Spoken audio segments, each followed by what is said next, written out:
From the Library of Congress and the Smithsonian National Museum of African American History and Culture.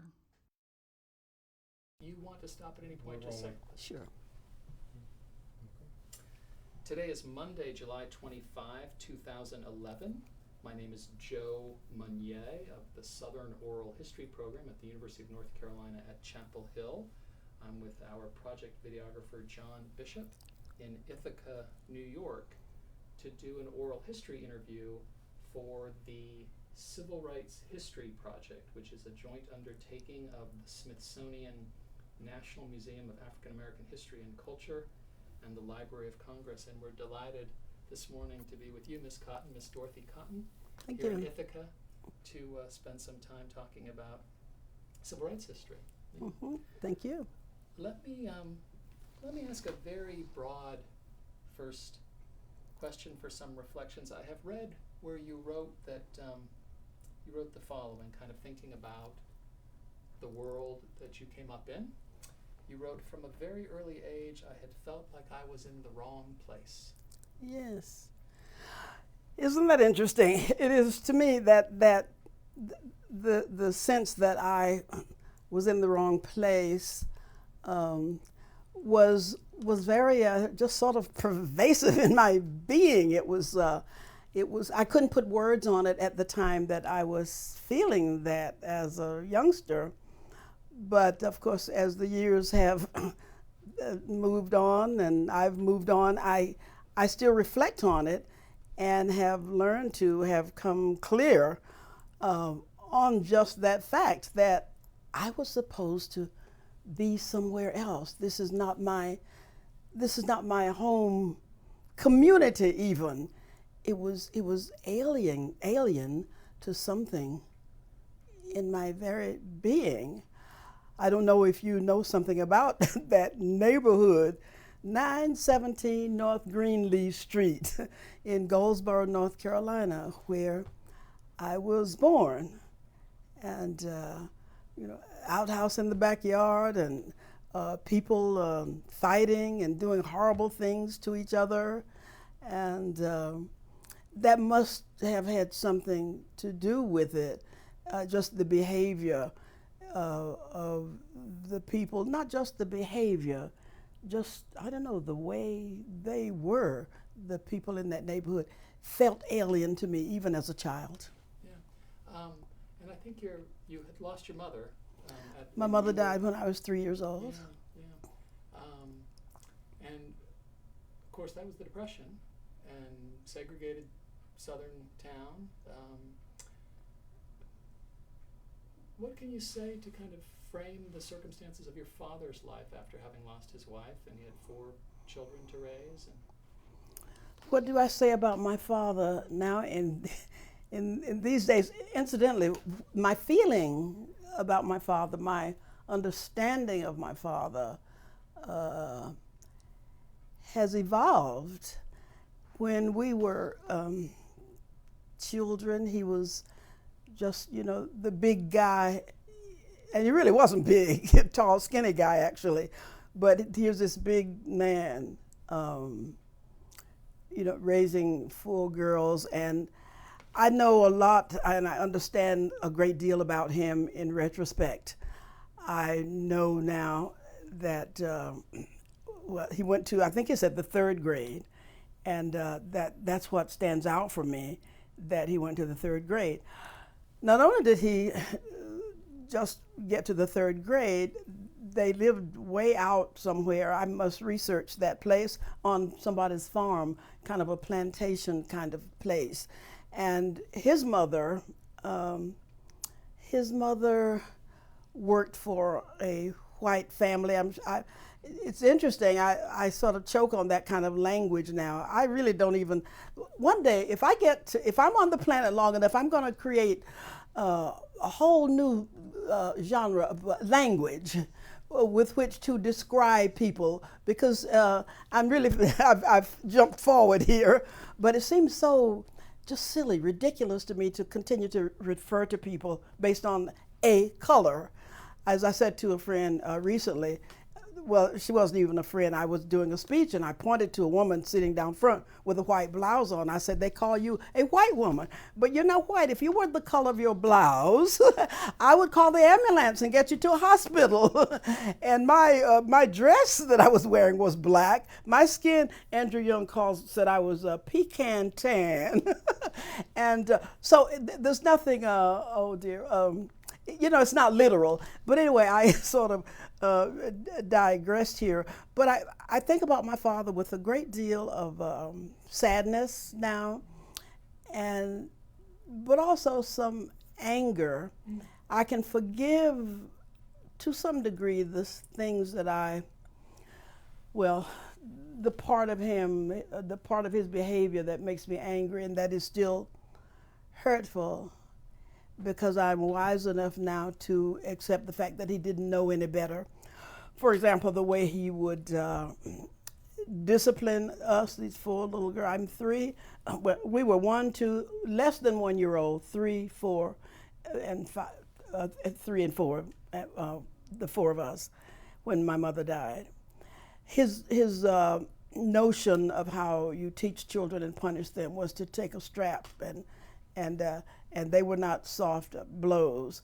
So I can still feel anger about that, but I have very mixed feelings about him because, again, that's what was done to him. And I learned that very late in life, that his mother would come home from taking care, back to the color thing again, this white family and their children. His mother would come home late at night, having left her children all alone, and when she'd get home, and my dad's oldest sister, Aunt Penny, said this to me. Aunt Penny, I said, Aunt Penny, how were you all punished? Now, this is after I'm now reflecting on sort of the ridiculousness and the pain of the way he punished us. And Aunt Penny, his sister, said, well, when Mama would get home, she would find a reason to whip all of us with a switch. And sometimes they had to go get the switch. And there's even more horrible things than that. So I have such mixed feelings. Fast forward to the mixture now as I look back at my dad and as I do things that would be just beyond his imagination. I was in South Africa and I thought, if my dad could have had the experience of traveling to South Africa. If my dad, I've been in a lot of countries. If he could, my dad never even had an airplane ride. And even going to an airport was very special for him because that was not a part of his world. Even when we were all out of the house and one of my mother's sisters passed by and my dad was sitting on the porch and by himself and my aunt said, Claude, get in the car and come go with me up to Buffalo, New York. My dad, sitting on the porch in Goldsboro, North Carolina, jumped in my aunt's car, had no plans to do that, got up to Buffalo, New York, and set up his housekeeping function there. So the sadness that I feel now is, I'll give you a little anecdote and then I'll stop talking about him. I flew there and to see him at some point, and after he'd been there a few years. And my dad, I said, can you want to go to the airport with us? And a cousin who was living there drove us to the airport. And it was, maybe 5 or 6 of us. And my dad, he was working at the Bethlehem Steel mills there. And when we finished eating in the airport, my dad pulled out his wallet and paid something like $42 for the 5 or 6 of us to eat. You can imagine that was some years ago. You wouldn't eat for 5 or 6 people for that amount of money. One dinner would cost that now. And I remember much later, but that was very special for him. First of all, to be in the airport, and to pay that, because my dad would have had less than that amount of money for a week's work when we were children in Goldsboro, North Carolina, working in this tobacco factory. Back to Goldsboro now, in the tobacco factory, his job was to put tops on barrels where he'd have to use a hammer and I'm not sure what it's called. It's a hammer on one side and an axe, because he chopped a part of his finger off with that axe one day. axe, hammer. I'm not sure what it's called, but so they did let him come home from work. And he got him to the hospital first, and they sort of sewed it back on. Well, they did, but you could tell he'd been injured. But back to now having made his way to Buffalo, New York, being in the airport was very special. Another time when I had flown there, a cousin who lives there took me to the airport to get my ticket, and I was there to see him. When I got back home, he was sullen and quiet back to his house, and he was hurt because he didn't get to go to the airport. That was so special for him. Before I cry, I'm going to stop talking about him. It's a weird, it's very painful, the deprivation and what was so special to him. But, well, one way to speak of my dad is it was a real mixture. My own feelings, first of all, a real mixture of feelings. First, I can still be angry, feel angry. I feel the anger about the beatings when you break a dish. You know, he's got his belt off, and but I can also remember at Christmas time he had a smile on his face when he could get all four of us a doll and a tea set and our own box of fruit and a shoebox.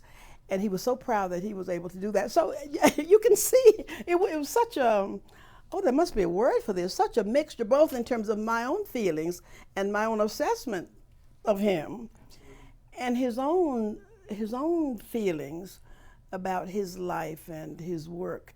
But right now, in the year 2011, most of my feeling just sort of about my dad revolves around the deprivation of his life, his treatment. My dad was really nervous in front of white folks. So it's a real mixture of my feeling about him. There's a kind of love for him, an understanding of the sort of mixed, there must be a word for this as well, feeling about his life and his relationship Absolutely. To us. Absolutely. Let's pause for just a sec here. We are back on after a short break. Ms. Cotton, let me ask you about, I think in your life, as sometimes happens, as folks come up, there was a teacher, a high school teacher in your case. Oh, yes. Who was Yeah. would be a very tremendous influence and help you take a big step forward towards college in Raleigh. Mm. I thought you were going to ask me what made me. There's a little story I want to tell you Please do tell. about being. I think I was around 10 years old, back on Greenleaf Street in North Goldsboro, when a little white boy was riding his bicycle down my block, Yeah. kicking up dust because the pavement stopped after it got through the white section, and he was singing. You may be familiar with the song "Deep in the Heart of Texas." Well, he was singing "Deep in the Heart of Niggertown." I wanted to tell you that because I have never, ever forgotten that made me angry, that little white boy was riding down my street singing that. Now, want to go back to high school? Oh, okay, fast forward to my high school days. Yes, I wish I could thank her in person, but Miss Rosa Gray was my English teacher. Miss Rosa Gray was not only the English teacher, she was responsible for the annual play for the high school, and I got the leading role in the high school play every single year, of course, and I felt such a connection to her. But even before, probably more than being aware and conscious of how special it was that she would name me, this poor little girl from Greenleaf Street. But I mean, teachers were poor too, probably, compared to today. But we had to, in the English classes, one day we had been required to memorize some poetry. And I don't remember what the poem was, but I do remember that as I stood before the class and recited the poem, and as I headed back to my seat, she said very audibly, "There's your ready girl." Till this day, that that phrase, that description, just goes around and around in my consciousness. There's your ready girl. But I knew that, I think I'm going to cry. I knew that I never wanted to disappoint her. Yeah. Was she something, I mean, not to probe too much into these deep personal things necessarily, but was she something of a surrogate mother since you had lost your mother? Did she extend to that role? It's interesting that you say that. I never thought of her as a surrogate mother, but maybe she was a surrogate mother because I had no mother.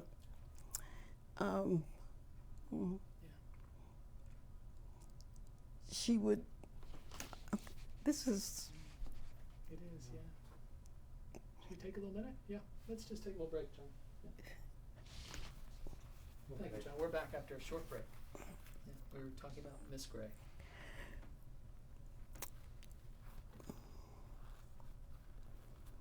I was, of course, my sister would tease me a little bit, and when I talk about my fondness for her and my memories of her, my relationship with my English teacher, she said, "Are you sure you didn't love Miss Gray? Because she was going to make sure you got lunch."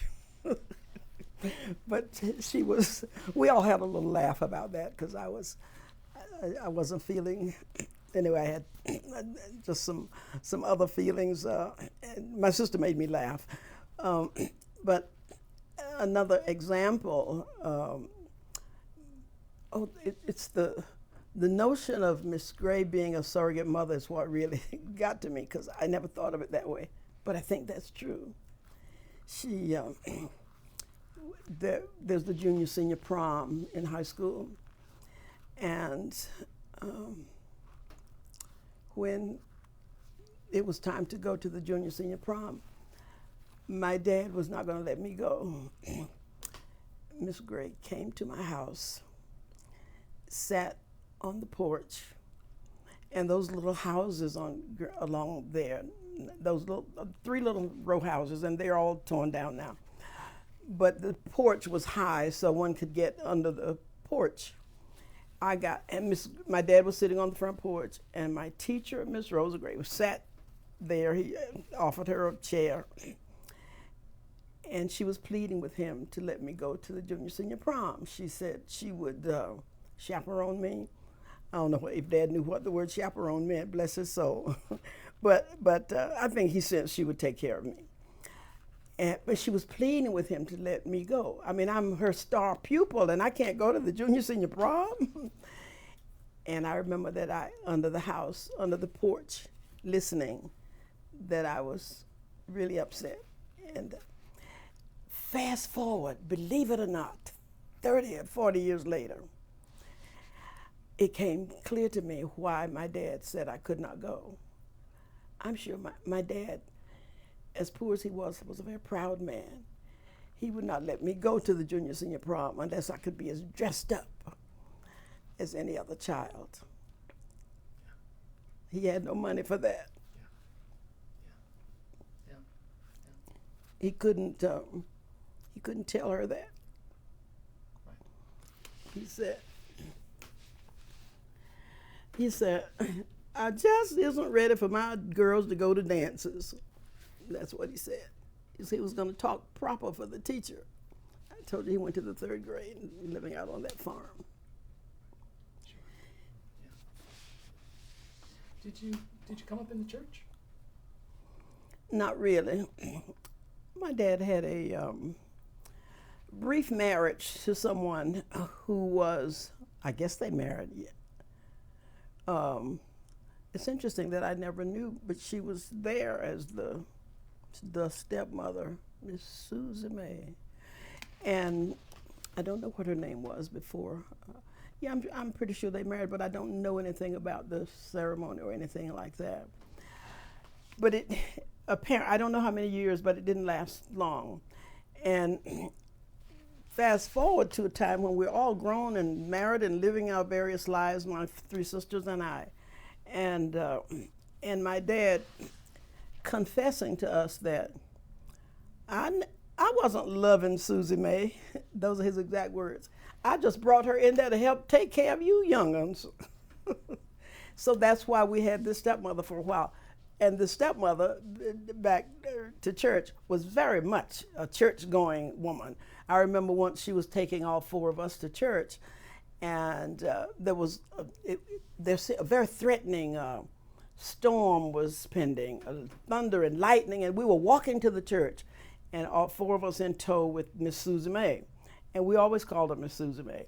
And when she decided she needed to go back to the house because the lightning was so strong and fierce. And we turned around and went back to the house. And as she got to the house, she said, "That won't nothing but the devil." And so she was very much into church, so she would put this on the devil, and to keep her from going to church. So that's a memory I have of Miss Susan May. I don't know when she left or how she left, but it wasn't long. Fast forward, we reconnected with her like 40 or 50 years later, and she died now, but we reconnected with her. She married, and she married someone, she called him Bishop somebody, and was living in Florida, and I saw her. Interesting. Yeah, Miss Susan May. Yeah. Excuse me. Okay, we're back. We're back after a short break. Yeah. Yeah, I want to tell you, my dad. I never knew my dad to set foot in a church except when his mother died. As a matter of fact, I think my dad was anti-church, because I remember his saying, we were, I guess, late teenagers. He said, then somebody who was calling himself a preacher said, my dad said, "That ain't nothing but his racket." And, it's maybe true for some of the folk who call themselves reverend as well. It's an easy way to make sure you have an income, was my dad's thought. Nothing but a racket. But I remember his going, of course, when his mother died, we were all there, of course, and I remember his crying in the church, bending over with his handkerchief to his face. But other than that, my dad went. But my mother, my actual blood mother, I knew her father. He was a preacher, and an itinerant preacher who went from small town to small town. And I think he and my dad actually hated each other. And my dad did confess, I'm not sure in what context, but he used the word stole. In other words, they eloped. Maggie, my mother's name, she was quite young. I'm not sure how old, but quite young when my dad had married her. But they ran off and got married. And I think that Grandpa, her father, Mr. Reverend Seymour Pelham,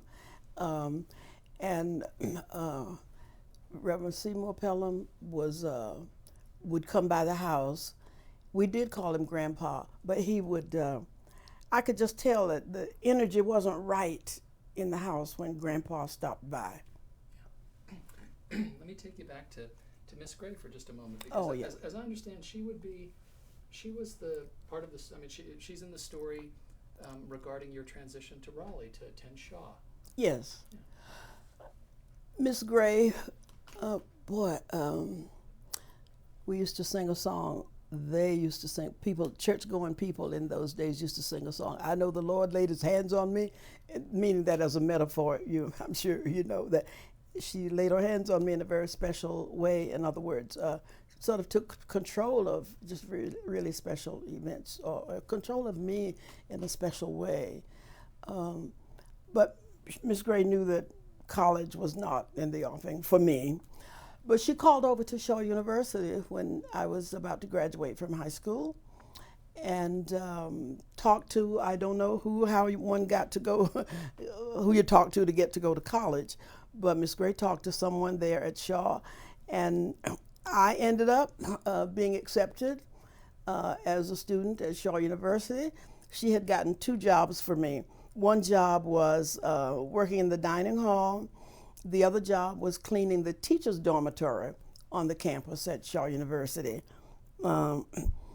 Eventually makes it sound like a long time, but it wasn't very long before I was offered a job to be, they didn't use the term, but a housekeeper in the president's residence.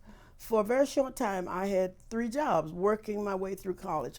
My dad never gave me a dime. I don't blame him for that. He didn't have any money and probably didn't know what college was. Not really. But so I was cleaning the teacher's dormitory, and eventually I was able to give up one of the jobs. I think that was the one that I gave up, and still worked in the dining hall for a little while. But when I must have been a good worker and a good cleaner in the teacher's dormitory, because I was invited to come and be housekeeper for the president, Dr. Robert Prentice Daniel, and his wife Blanche Daniel. They had me coming over to, instead of the teacher's dormitory, to help take care of the president's residence. Dr. and Mrs. Daniel had no children, and I had a sense that ultimately I was, in a way, I was sort of part daughter and part housekeeper. And I think that I worked very hard in that house, though, and it was a 3-story house, and 2 other girls, and I really stayed through graduation and even getting married. I sort of became, well, I felt like I was part daughter and part housekeeper, and the housekeeping part, or even being with them, the Daniels, the president of Shaw University, it was not a happy relationship. So I'm taking care of the house, and sometimes I'd get a feeling that they wanted me to act like a daughter. I'm not sure. That too is a very complicated relationship, because they weren't really nice to me. I remember once I had the flu, and Dr. Daniel said, "You can't just go to bed because you don't feel well." He even said that to me. I remember once I got a check for, well, fast forward, a job in the library. That's really quite far ahead, but I'm still living there. And Mrs. Daniel opened the check, the envelope. She wanted to see how much I was making. And I have to tell you a little anecdote about my dad. My dad came from Goldsboro while I'm a student there at Shaw, and I'm now in the president's home.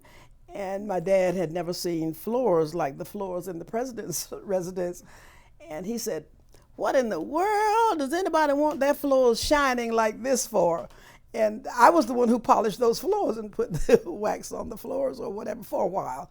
Then they had another fellow, Robinson was, that's all I remember is Robinson, never knew his first name, would come and do some things in the house. But I became sort of, I think in a way they loved having me there, having no children of their own.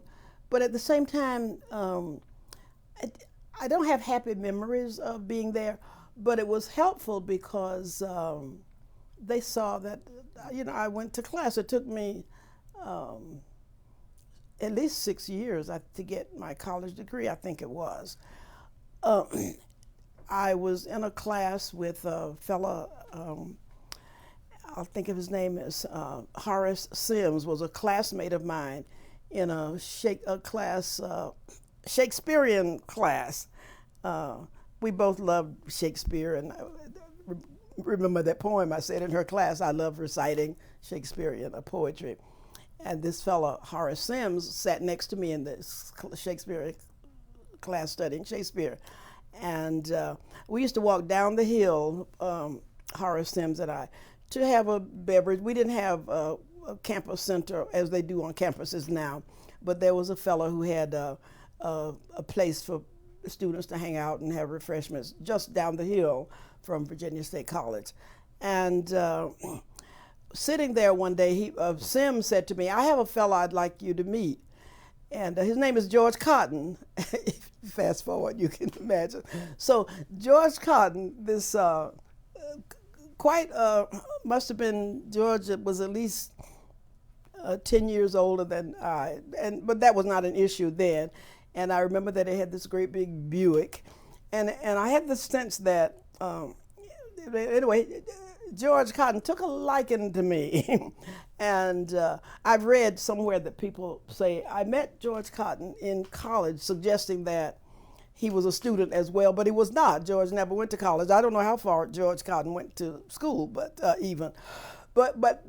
courting got to be quite heavy. Fast forward to a time when I actually I didn't say yes. He didn't ask me to marry him. He showed up one day with a ring, and very correctly wanted to speak to Dr. Daniel.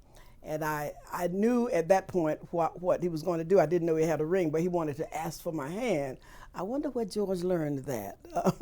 But I stood at the top of the stairs, holding on to the banister, and I heard George saying to Dr. Daniel that he wanted to marry me and he wanted their blessing. And I remember that Dr. Daniel said to George, Dorothy is very ambitious. You sure you want this marriage? And George said, yes, sir.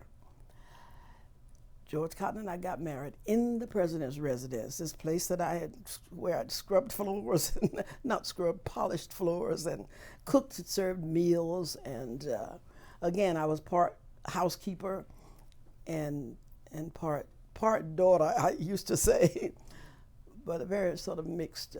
I could say a lot about the mixture of my energy. One last question on that point, and maybe this will illustrate that tension. When Dr. Daniel made the transition from Shaw to Virginia State in 1950, and you moved and shifted your college enrollment up there. Right.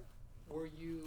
I'm still at Shaw, and what I was just saying was at Virginia State College at that point. When I moved, when Dr. Daniel was offered the presidency of Virginia State College, I guess I was a really good house cleaner because they wanted me to go with them. Yeah, I was ahead of the story because what I was just talking about happened at Virginia State College. I was at Shaw probably no more than one school year, and went to Virginia State College because Dr. Daniel became president of Virginia State College. And this is where I mentioned the classmate, Sims, and I meant anyway. Sorry. Sure. No, I was just curious. But that was interesting because I was thinking about being on the campus, but I need to mention which campus am I talking about now? When Dr. Daniel got the offer. Well, of course, it would be in Petersburg where you would be drawn after college more directly into early movement activities. Well, I got to Virginia State College, and at Virginia State College. Again, that's where this Sims and I were in the Shakespearean class. That was not at Shaw. It was at Virginia State College. And George Cotton lived there in Petersburg. And when I said yes, I would marry him, and he even had the ring. I think he gave me the ring later on that evening. And there was a little wedding right there in the house. Let's pause for just a sec. Do you know how to turn that? I can. Okay, we're back on that little break for the telephone. So did we get married here? Yes, when you were married in Petersburg, we were talking about how you would be drawn into movement. I want to tell you about a little boy because I consider this the beginning. Not so much drawn into the movement, but a particular consciousness was evolving in me back to my childhood.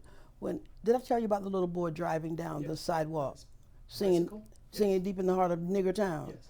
Okay, I know that a consciousness about the wrongness of this system was that opened it up for me. Okay, fast forward to Virginia State College, and when I became active in a church in Petersburg, Virginia. Got the cities right here. And Reverend Wyatt T. Walker was pastor of this church. And I'm not sure why I started going there, except that Wyatt T. Walker was also the regional head of the NAACP, and also the other core. I think it seems like all of the organizations really related, were very close. The Congress of Racial Equality, and at the time, and I think I was drawn to that church because of he also was a really good preacher, and he also was a very handsome guy. we used to tease each other because my house became the house after getting really involved with all of his extracurricular activities and also very active in the church. Even on programs sometimes, still doing poetry. I remember reading poetry from the balcony in the church. And it was just really fun hanging out with Reverend Walker. And so being active, his running the NAACP and becoming concerned that black folk could not use the public library, he took a real initiative there around that library discrimination in the library. And I thought, just imagine, we can't use the public library, and yet they, white folks, call us ignorant. And I felt that very strongly now as I'm not sure exactly what year it was, but that will be easy to find. I may remember it in just a moment here. But Reverend Walker asked me he saw my interest, if I would help in this organizing and training of children, especially younger people, because he wanted us to put a picket line in front of the library and ultimately in front of the Woolworth store downtown. But we started with the library, and I found a letter, as a matter of fact, because I became secretary to him, secretary of the NAACP, and I had to, therefore, just really kind of be with him regularly in that work and handling the communication. So I ended up training youngsters in the church to walk with picket signs and I had heard something of nonviolence, and we invited this young preacher from Montgomery, Alabama, Martin Luther King, to come up to Petersburg, Virginia, to speak for one, because we now started having what we call mass meetings as well in Petersburg. Reverend Walker had met Martin at a conference at Virginia Union University in Richmond, Virginia. I remember his telling me that.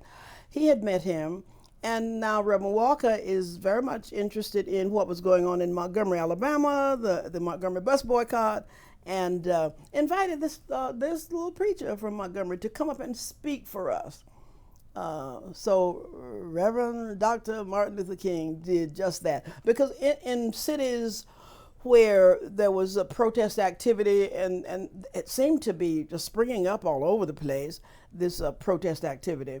And so now everybody had a mass meeting. We call them mass meetings for some reason. Well, I think maybe it's obvious. The mass meeting interested the meetings in all those cities, and definitely in Petersburg, but everywhere. People were interested in coming to the mass meetings because they wanted to hear what was going on in town. So they started coming to the mass meetings, and and everybody now, massive numbers of people were hearing about the Montgomery bus boycott and Rosa Parks. And when he came up to speak for us, Dr. King, I was on the program. You know, when black folk have programs, we've got music and dancing and poetry and singing, and everybody's involved. I used to try to tell the students at Cornell University, when we'd pay all this money for a speaker to come, and they just have the speaker walk up and very coldly give his speech and walk off with $10,000. And I thought, put some flowers on the table. Let's have some music. Let's do something. So maybe that's a cultural difference. I don't know. But I did poetry, back to my love of poetry again. I remember that we had dinner at the parsonage at Reverend Walker's house, and the Young Women's Parish Club was the organized group of women in the church that was hosting and planned the dinner, and we were serving the dinner, and I was moving around the table from the kitchen to the table, and Dr. King wanted to know, I can see him now sitting at the the end of this quite long table in the parsonage, Reverend Walker and Ann Walker's house, and he wanted to meet that young lady who said the poem on the program early that night. Somehow the meal, I think, was after the program. And so I was identified. It was Dorothy Cotton who said the poem on the program. And he wanted to meet me, and I stood by the head of the table where he was sitting, or maybe it was the foot of the table, one end of the table. And I told him about the poem, and we had a nice little chat. He was easy to meet, very unassuming little guy, you know, rather short of stature, as Coretta used to say. She was not impressed when she saw him in terms of stature or anything like that, but there was still something very impressive about him. I enjoyed standing there chatting with him at the table, because we were the Young Women's Parish Club. We were serving the meal. While he was there in Petersburg, he was very much interested in what our protest activity, picketing in front of the library, and I had run the workshops. Knew nothing substantive about nonviolence, but I knew that you were not supposed to fight or hit anybody back. Very simplistic at that time. And but I'm helping the youngsters prepare to walk in front of the dime store, Woolworth store, and in front of the library. But apparently before Dr. King left Petersburg, he asked Reverend Walker to move to Atlanta. And Reverend Walker said, I will move to Atlanta to work with you as you are developing this organization, the Southern Christian Leadership Conference. I'll move there and work with you if I can take the two people who helped me here. That was a fellow named Jim Wood and me. If he could take us. And so Wyatt Walker raised the subject with me, and would I be interested in going? And I said to my husband, George Cotton, I told him the story, and I said, I'd like to go down and help them out for about 3 months. And George was very quiet, didn't say very much. I'm not sure what he felt. I can surmise now, many years later, the pain it must have been for him, because George Cotton, my husband, drove me to Atlanta, and Reverend Walker was in the process of moving, and I got to Atlanta, and to stay my 3 months that I promised my husband, and George, as I said, drove me there, and would come down once or twice. He came down in the early months, but I stayed 23 years. That the movement became my life but that's how I got there. He's coming up to visit, Dr. King, coming to visit us in Petersburg, and then my going with to work with Reverend Walker, Sure. And ultimately becoming. I ended up being a director of education for FCLC. Exactly, and we'll turn to that in just one sec. One quick little question about the timing in Petersburg, and it's not crucial. We could look this up easily enough, but I believe the protest activity that you and in Petersburg, Reverend Walker and other folks carried forward out of the church and the Petersburg Improvement Association, that began in '59, I think. Do you remember? Was it even prior to the Greensboro sit-in February of 1960? Oh, I'd have to look that up. The dates elude me at the moment. That's okay, but I think you guys were even, picketing in front of the Greensboro sit-ins, and then of course after that things really exploded. I was not picketing in Greensboro. No, but in. Oh, you mean the movement? Yes. Some movement people. In Petersburg. Oh yeah. No, your pickets in front of the library and in front of Woolworths in Petersburg. Okay. Were those before the Greensboro? Oh, I see what I see what you're saying. I'd have to not sure. research that. It's not a crucial thing. Yeah, I'd have to look that up. Okay. But interesting question that you raised. Now I'm curious about it. Tell me about what you found when you arrived in Atlanta to join this organization called the Southern Christian Leadership Conference, which had only a very, very small staff. Well, it was just a borning, as they say. The Southern Christian Leadership Conference had not yet come into the big, important organization that we know it as we know it, or came to know it. I don't want to talk about today. That's another story. But when I arrived, I remember first I had to find a place to live, and George Cotton having driven me down, my husband, we stayed at a motel, I'm not sure which one, for several days. And then George headed back to Petersburg, Virginia, where we were living. And I I remember focusing on A Place to Live, and I can talk about that. Ended up, well, I'm not sure which should come first, but maybe it doesn't matter. Your question specifically was what I found when I got there. I found Small group. 3 or 4 people in an office on Auburn Avenue, and at least 3 people. And I only remember 3 people being there. That I talk about a young woman, Lily Hunter. I can't believe I'm blocking on a name. Ella Baker. And a woman named Ernestine Brown. Those were the 3 people in the office. As I remember, I'm not sure when Ernestine came on, but I think I found her there, that she was working there, but definitely Ella Baker. And Lily Hunter had moved up from Montgomery, as I understand. I don't know where she is. I'm told she's in Tuskegee. Are you familiar with her name? Okay. Lily Hunter. Those were the 3 people there.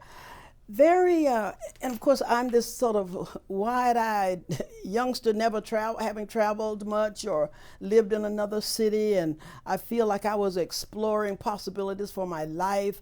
I feel like I was on a track to something different and new, but I didn't know what it was. I didn't know what the organization was, so I had a lot to learn. But I have to include in my transitioning into Atlanta, looking for a place to live, and ended up staying for a few months with Dora McDonald, who became, Dora, where was Dora working for him? I have to, let's get the chronology straight here. I lived with Dora for a few months. I lived I got a room in a house. I will think of the woman's name. Everybody called her elderly.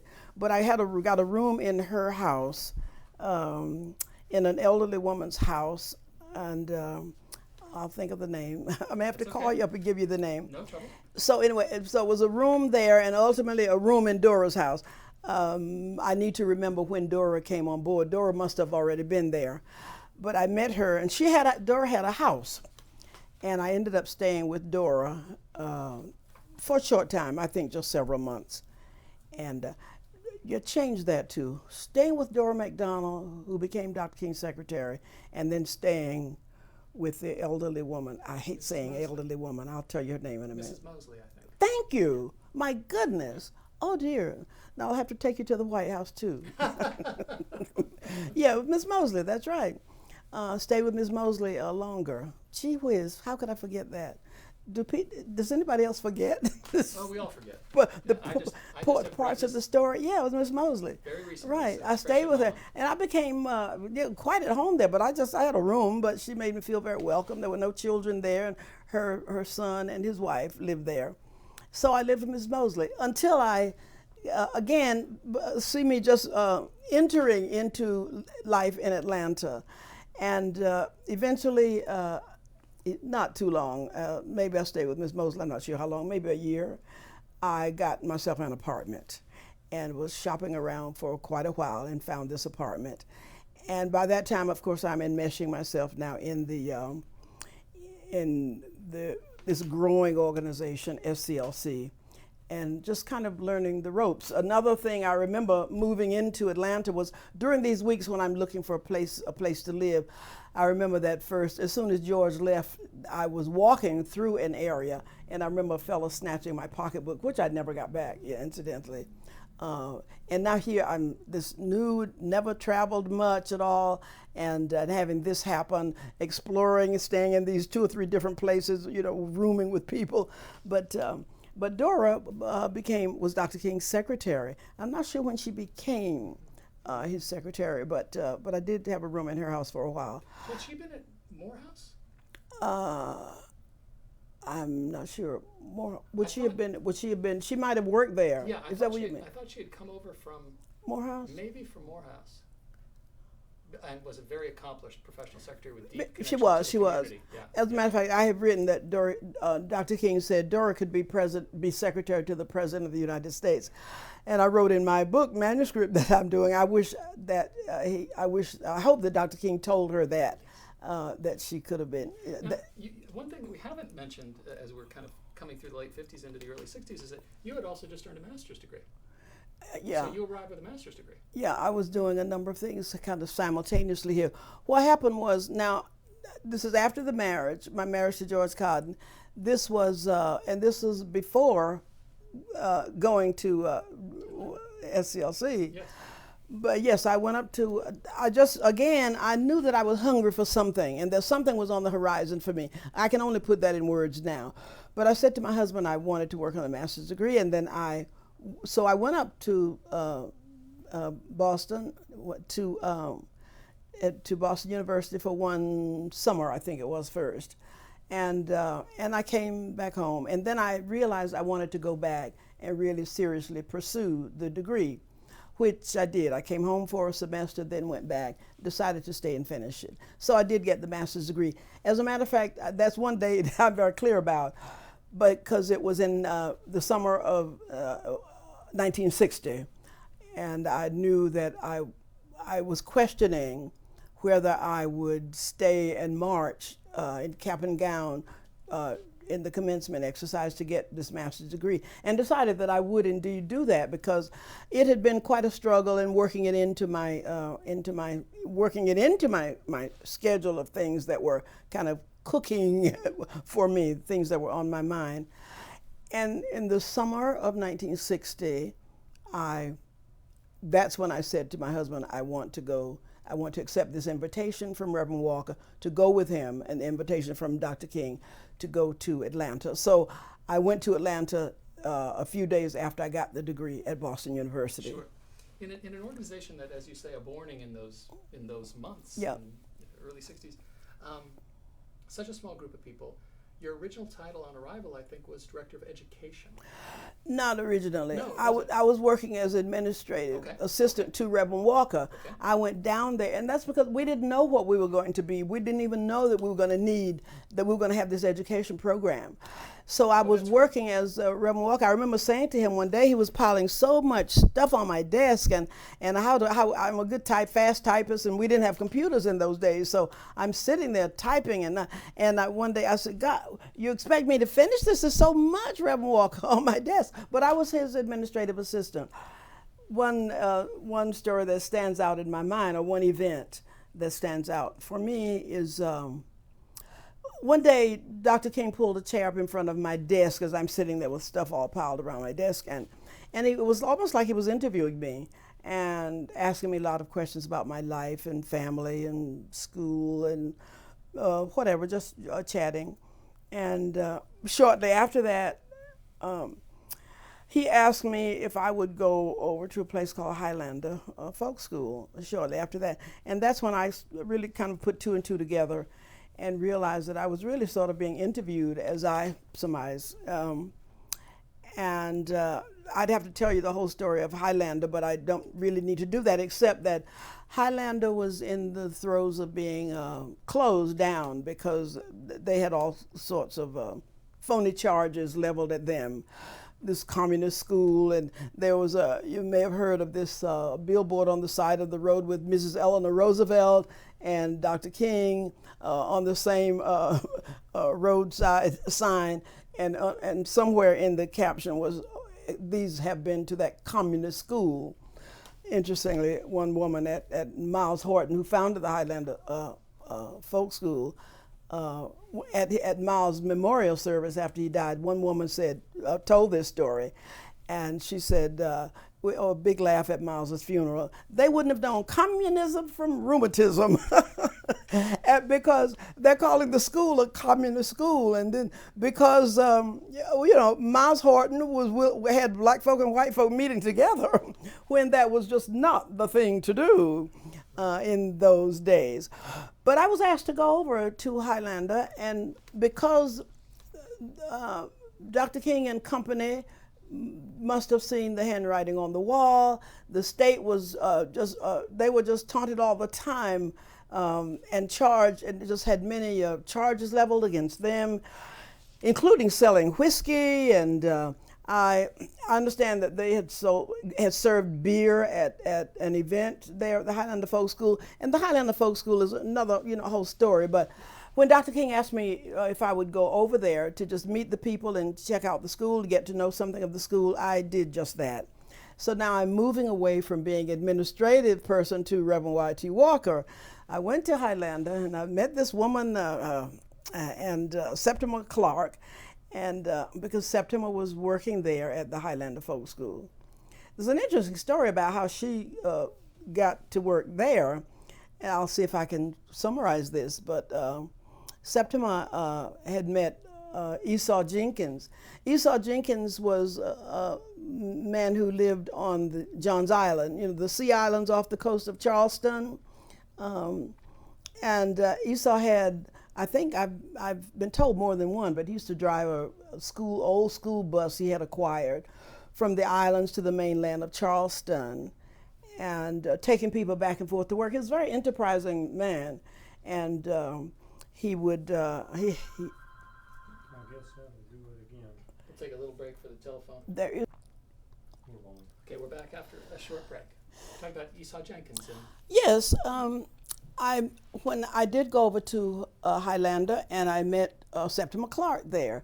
Septima Clark had met Esau Jenkins, who had a little transportation service, taking people back and forth to work from Johns Island to Charleston, back and forth.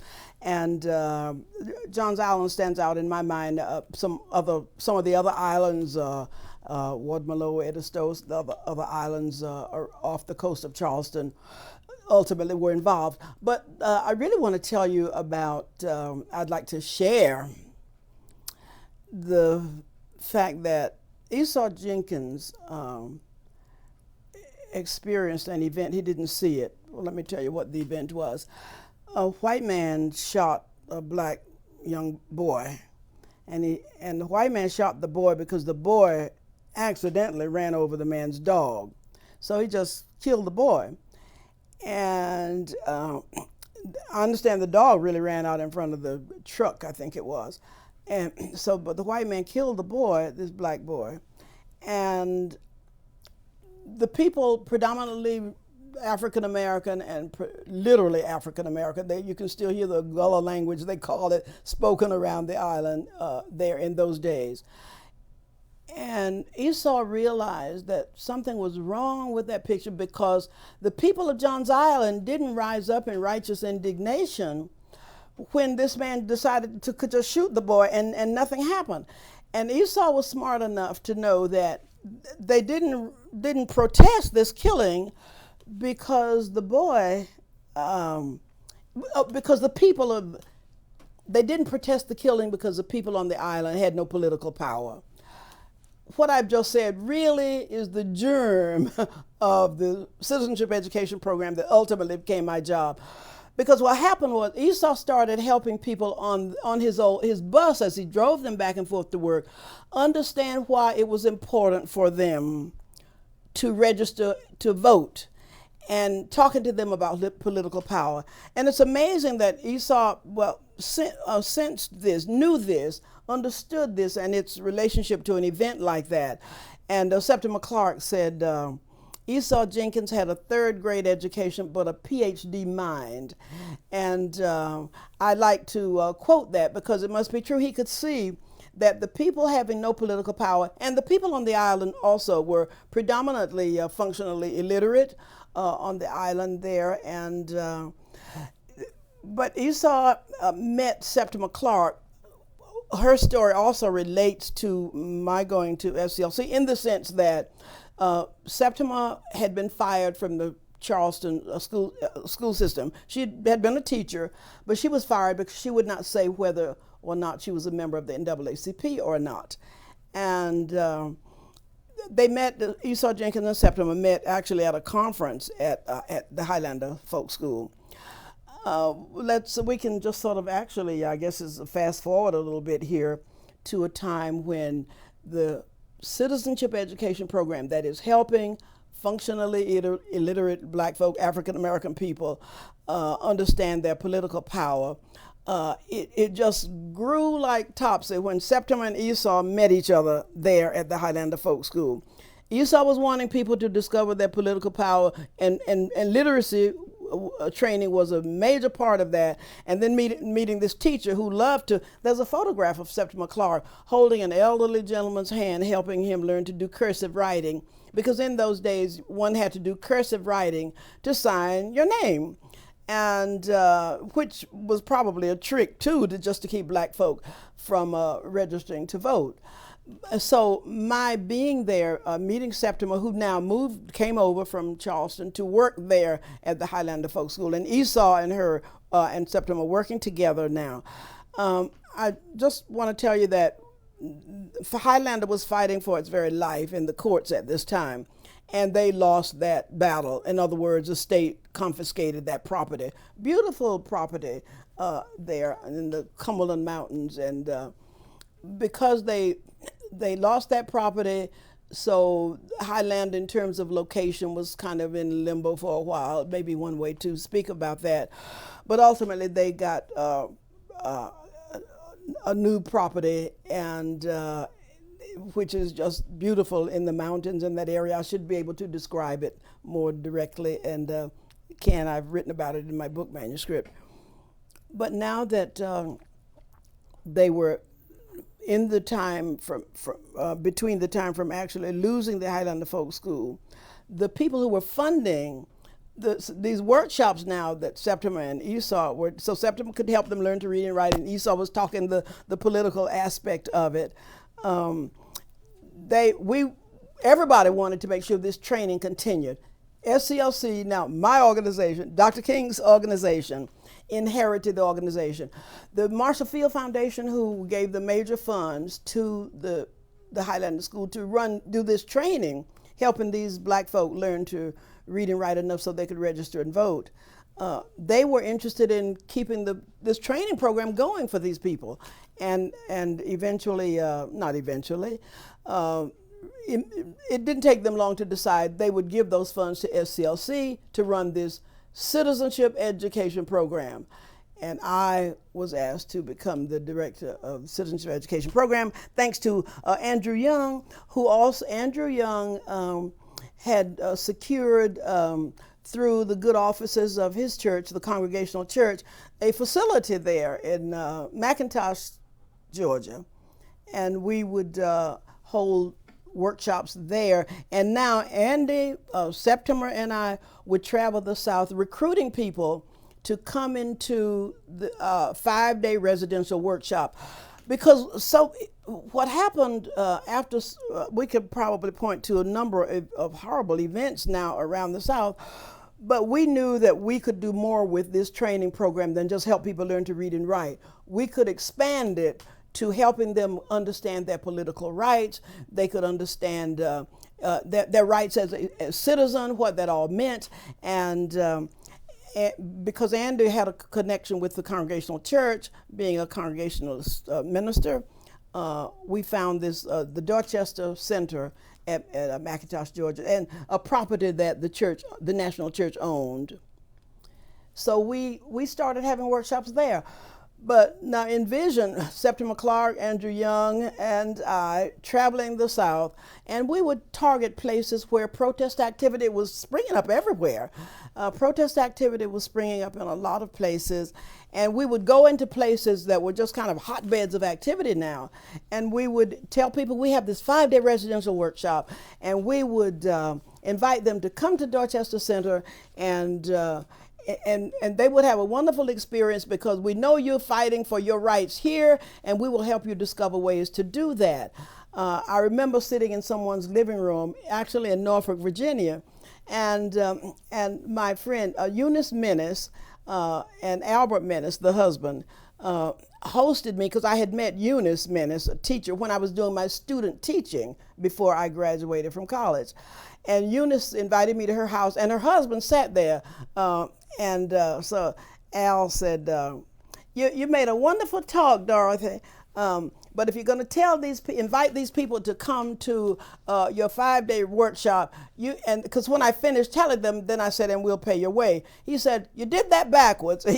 And now Albert Menace described himself as a junk man because he really did sell parts of old cars. His wife was a teacher, but he would. And it was interesting. I think he had a lot of fun calling himself a junk man. But this junk man told me how to do my selling of the notion of the invitation to come away with us to Dorchester Center. And so tell them first that you're going to pay their way, because while you're talking, they're sitting there thinking, I can't afford to go anywhere. I can't take a trip. If they know you're going to pay their way up front. So I thought, here's this junk man telling me with a master's degree how to recruit people and how to make my little speech to invite them to come. So anyway, I have a lot of fun with that. Tell me about Andrew Young. Tell me about Septima Clark. Tell me about Bernice Robinson. Oh, yeah. Your colleagues. Well, Septima was, incidentally, Septima and especially Septima and Andy and I used to, the three of us in a car, and I think people would sometimes think we were mother, son, and daughter. Septima being the elder, in the car. But we would go from city to city, but we would target one place and we would go. Septima, because there was a spirit about her that was just so warm, and she was sort of the grandmotherly type. I have an image of what that is. I don't know if people hearing that coming from me now would necessarily know, but people know. Grandmotherly in the sense of what grandmothers used to look like. But now when I see somebody and they tell me they have that they have grandchildren, I think they look like they're 29. You're a grandmother? But anyway, the grandmotherly type had a different connotation in those days. You were older, you walked slower, and you didn't dance, but grandmothers I know now, I have a friend who's a grandmother, and she lays down a mean jitterbug. Even now, still, she's a grandmother. But so we're in the car, and Septima still focused on this. This is her part of the teaching that we would do. Septima focused on the handwriting, because in a lot of places one had to know cursive writing in order to register. I think it was just a trick to exclude black folk, and there were massive numbers of African American people across the Southland especially, and other places too, but we were focusing across the South. But if they could make block letters, that wouldn't do. You have to do cursive writing. Septima was very good at that. There's a photograph of Septima holding an elderly gentleman's hand, helping him learn to do cursive writing. Andrew and I also had a particular focus, or we came to play a particular role in the 5-day residential workshops, now inviting folk to come to the Dorchester Center at McIntosh, Georgia. And I would plan the 5-day sessions, and Andy would get into the politics. I remember one session, the main session Andy did was actually pushing people to understand, as we all did that, but why voting was important. And even, I used to name the session when I would write out the outline of the week's work, why one vote matters. And Andy would tell the story, I'm forgetting which president won, because one vote made a difference. And so your vote counts. Andy wanted to emphasize the fact that one vote matters. And I remember so vividly Andy's doing that session. Bernice Robinson also was in the urging people to understand the politics, as I was as well. But I laid out the 5-day sessions, and I got people to work with the people who came. It has to be understood that these were sometimes functionally illiterate people, but who were very active in their communities. That's why they got invited to come. And but we also had people who were sort of itinerant preachers, or preachers like anyway, my dad has an interesting description I think I mentioned earlier about who some of these preachers were, but they would also come to workshops, and I had to in the workshop help them understand what it meant to have a dialogue going between all the people, and not just beat up on people because you were the preacher. because especially the black communities from which a lot of the people came were, if you call yourself a preacher, people felt like they had to be quiet if the preacher spoke. But sometimes they knew more than the preacher. I don't mean to denigrate, but the preachers had to learn what it meant, what the ways people learn, for example, and that people needed to feel encouraged, and they didn't need to feel that they had to shut up because somebody who called himself a preacher was speaking. But also there were also good men of the cloth. Yeah. Let me ask a couple questions about for more detail about the 5-day training. Yeah. I've read that you made a very careful point to, rather than say to lecture from the front of the room a set of specific lessons we want you to understand, rather to start conversations. Of course. So out of the group's conversation would develop a more focused understanding of the things that the attendees wanted to know. I have a very still is interesting to me. I don't know if this would be, maybe it's included in what people call the Socratic method of teaching, but there's one incident that anecdote that I've written about, something that happened in a session with me. In this discussion, I was having people share some of what was going on in their communities. And I remember one woman, like, why were they there? What were you concerned about? And one woman told me that every time she went down to, no, these were all African American folk, black folk, if one wants to use that term. Every time I go down to the courthouse, the clerk, the city clerk, would just be so insulting. And I was trying to tell her that they would, the people who would test the well water would test all the white folks' water, but would not test the water in my well. And I remember the second day, she again was so energized and just stirred about the fact that they would test everybody's well water, but the water for black folk. The third day, she's ready to tell me that same story again. And I said, well, why aren't you the city clerk? And I love telling that story because it really makes the point of how there was this, there's no such thing as an audible silence, but there are other ways to describe the energy in the room at that moment and the transformation, obviously, that was happening with not only her, but because that's why they were there, to decide that they were not going to be victims anymore. But incidentally, that's I'm using a part of that language in the title of the book that I'm doing. Dr. King, Dr. King came to close out one of the workshops for me. I called him and said, would you please come, if your back's not bent, the movement from victim to victory.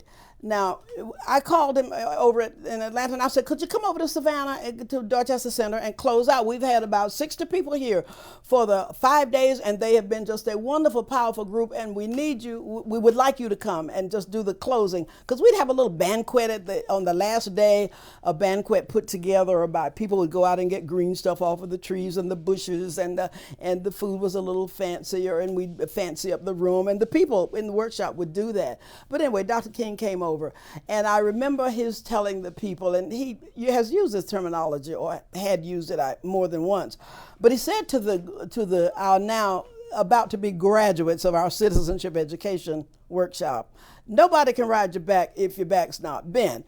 A metaphor, I hope people will get that as they see my book, but I decided that was what we were doing. The woman who was complaining that the city clerk treated her so badly, you can feel sorry for yourself or spend the rest of your life angry, or you can become the city clerk. And nobody can ride your back if your back's not bent. And the subtitle, The Movement from Victim to Victory. So. What would you say among, you had, what, 5,000 or 6,000 people trained in these workshops? Yeah, maybe more. I've heard Andy use the term 8,000, but I don't know how we kept. But at least between 5 and 8. I'd say between 5 and 6. Andy thinks it was about 8,000, who came through the years. Because and then we would recruit people, and people would go back to their home communities and tell others about the training workshop, which we convened every month, and then other people would come, and it was very powerful experience. And I remember once, singing was so important in the civil rights movement. And You were quite a singer. I remember, I love to sing, even though I don't read a note of music. People ask me, what key do you want? I start looking in my pocket. I don't know what they mean. What do you mean, what key? But I want to tell you that one busload was going back. I think we had recruited a lot of people from the Delta area, Mississippi. Fannie Lou Hamer lived in Ruleville, Mississippi, and she came more than once. And once Fannie Lou Hamer had come to a workshop, she would, we could just tell her, give her the dates of the next workshop, and she would do the recruiting there, and she became really quite a regular. But I do remember that a busload was going back to, I think it was the Delta of Mississippi, and I remember that Andy Young and I stood on the grounds because they had come by bus. It was mostly a group from the Delta of Mississippi at this point, so therefore the bus. And we stood there as the bus was rolling out, and Andy and I started singing, this may be the last time. I'm going to cry, so I better stop. This may be the last time, children. This may be the last time. It may be the last time. I don't know, because it may be the last time, because people may get killed, as a few people did. But I remember standing on the ground as the bus was pulling off, singing, it may be the last time we work together. It may be the last time. I don't know. And we both cried as the bus pulled off. Ooh. Mm. Let me ask a question about these years, early 60s. Coming at all of this work with in a slightly different angled perspective, because you were a woman right at the center of the SCLC world, probably with more, I think fair to say, more status and kind of institutional authority inside SCLC than any other woman, as your work would have emerged and evolved. How did you think in those years about the question of gender and the roles of women in the movement compared to the roles of men, and the opportunities available to women compared to the opportunities, et cetera? I don't believe I thought about the gender issues initially, and I'm not sure that ever became the overriding factor for me early on. I think that I evolved as we all did, and perhaps as I'm sure as many women did, and perhaps a few men. We were all growing and evolving into new definitions of ourselves and our role. I think that since the women's rights movement didn't happen until in the 70s, it's very interesting that in a large measure we would sort of first go along with the paradigm of the time, the pattern of the time. I think, for example, I could be and almost always was the only woman at the table in an executive staff meeting, and if they needed coffee, guess who they would ask to get the coffee? If they needed somebody to take notes, women were secretaries, and I did that until a man on the staff, Jack Odell, I'll never forget. It was Jack Odell who said, Dr. King, Dorothy needs to stay at this table because we're talking about whatever we were talking about at that time. Jack Odell just sent me a book he's just written, and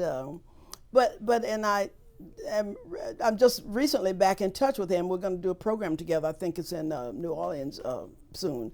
But Jack Odell said I needed to stay at the table. He was smart. He was more attuned to the changing time than I was. But I felt I had power, even though some of the men maybe didn't recognize it, or maybe saw me as just the woman at the table. Well, I don't know if I even felt that. I felt that I knew I had an important job. I had an important role to play, and I knew that I was smarter than some of those guys at the table. But it's not something you talk about. You just sort of know it. And somewhere along the way, I developed a real confidence in who I was, and I just let them be who they thought they needed to be. And because Dr. King, of course, being at the table, he's the head guy in charge of the whole organization, but not very, I don't want to say not articulate, but verbose. Is what, like, we could have a big debate going on at the table in our senior staff meetings. And I described Dr. King as being very focused on listening to the debate, as to whether we should go this place or that place, or whatever the discussion was at the table at a given time. Dr. King was a great listener to all these. He called us, I'm not sure I was included in that, his team of wild horses. And so this team of wild horses, for example, I remember sitting next to Dr. King as Hosea Williams on our staff walked into the executive staff meeting late, and Dr. King hunched me and said, "Watch this meeting turn into a fight now that Hosea is here." He didn't say it so they could hear, but I heard it. And it's like we were just so on the same kind of wavelength here. And Hosea, rambunctious guy, did come in. He was arguing for more budget because he was in charge of the field staff and he needed most of the money. And whatever it was, Hosea would bring a special kind of fighting energy to the table.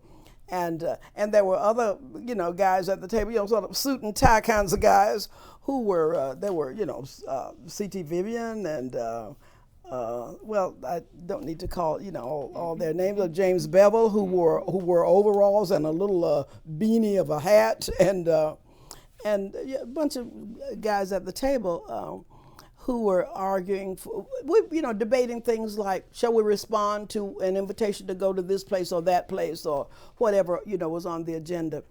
Well, this doesn't necessarily, an incident I'd like to mention. I remember the James Meredith march when we heard about it. The phone rang and someone said, we knew James Meredith was going to do this. He had let people know, us know, that he was going to start his march against fear across Mississippi. Well, we got that message sitting in a staff meeting, and I remember that that when someone came in to give us that message, I remember Dr. King fairly taking charge. He was more often silent until he needed to speak, interestingly, as I really reflect on it. But we stopped that meeting and we headed to Mississippi to continue the march after Meredith was shot. Now, this was after some of the folk on our team had talked about the silliness of starting the march by yourself in Mississippi. And, he was threatened and he was shot.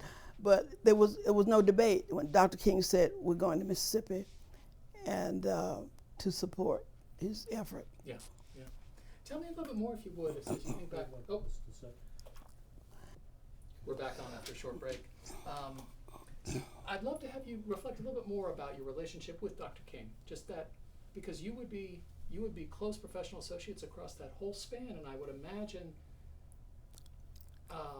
that there was far more spirit and connection among that group of persons who built and made SCLC, obviously, than just coming to the office. Obviously, it was so much more than all of that. Well, I'm not sure what you mean, but maybe I do. You said then just coming to the office. Well, obviously, this wasn't just a regular. this is something so different than some regular job where you would have just. Well, yeah. Well, I think a movement, a movement. I know what you're getting at. Yeah.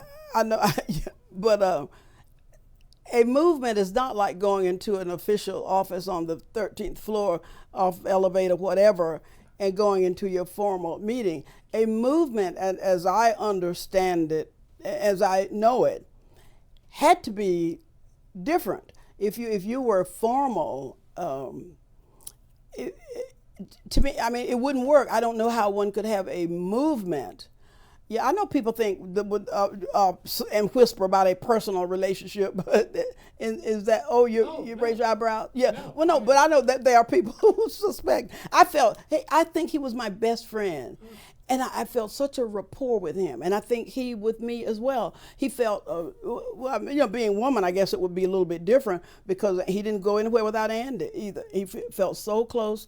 It was almost like Martin, Andy. Bernard Lee. It was almost like he didn't want to go anywhere without us.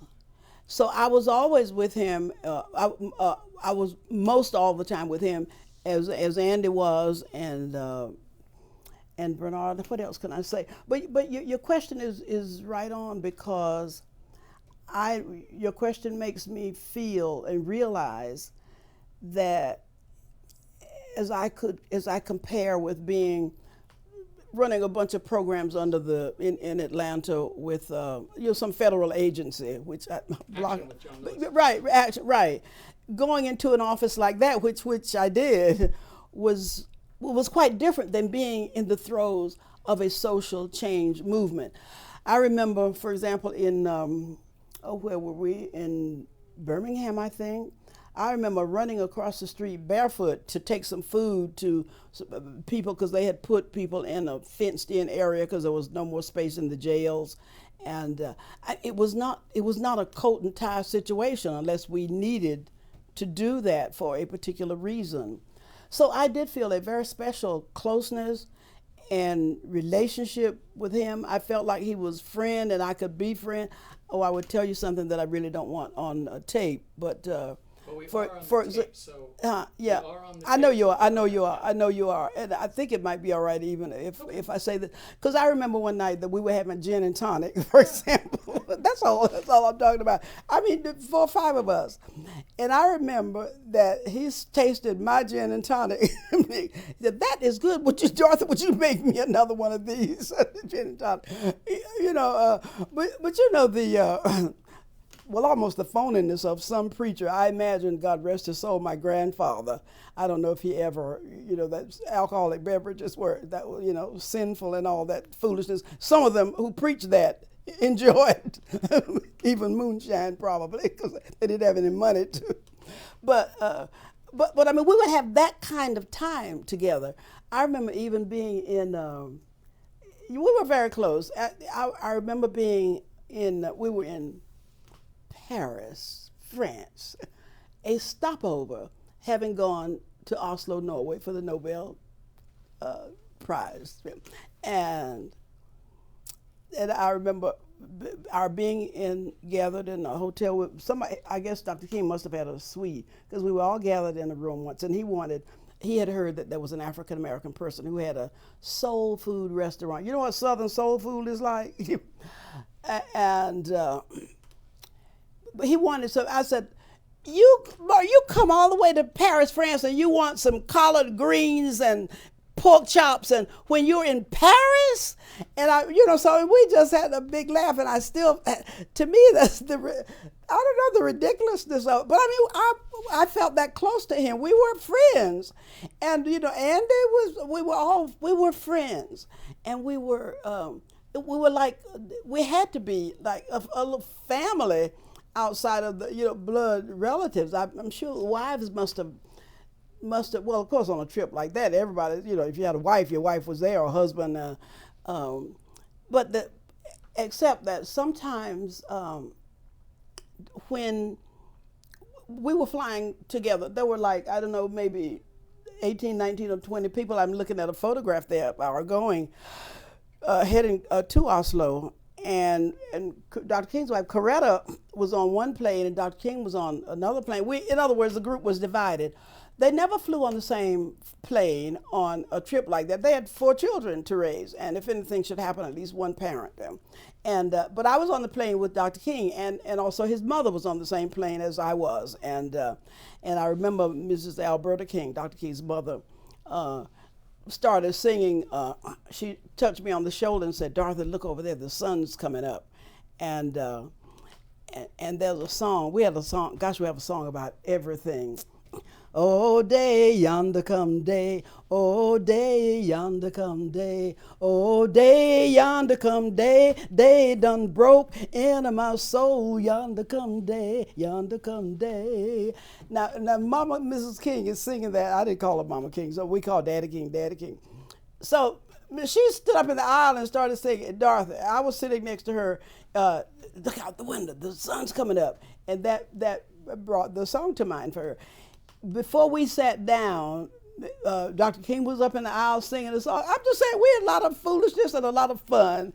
You know, we were friends together. We were people together. We were, and he loved to sing too. I have a picture of him with his hands in his pocket and his head thrown back. And I don't know what we were singing at that point, but he enjoyed singing. He enjoyed music, and he thought I was a pretty good singer.